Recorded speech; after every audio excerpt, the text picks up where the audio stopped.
خوشحالۍ کوم او کلام کې ډېر زوړ دی خو د لاسو یې قلم تروړي بچي د پښتون وجني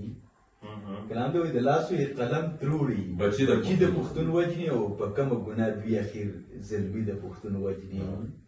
د لاسو یې قلم تروړي بچي د پښتون وجني او په کومه ګناه دوی اخر زلمي د پښتون وجني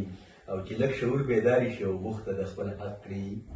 چې لږ شعور بیداري شي او غوښته د خپل حق کړي بیا هغه مشران خو دوی بیخي د پښتون وجني په مرګ به ختم نشي دوی به بیا پیدا کېږي په مرګ به ختم نشي دوی به بیا پیدا کېږي او تر څو پورې به داسې ننګیالي د پښتون وجني او د نوم نه یېرېږي لا لاس کې توره نشته د نوم نه یېرېږي لا لاس کې توره نشته دا ځکه نن معصومه ګلالي د پښتون وجني او دا شعر دی له ځوانانو په دې لږ سوچ کوي وایي شباب وایي څوک پرې رسوي که نه ذهن موده دی شباب وایي څوک پرې رسوي که نه ذهن موده دی چې څوک یې بیدارۍ خصوصي د پښتون وجني دغه خو سوچونه انسانان به نه وایي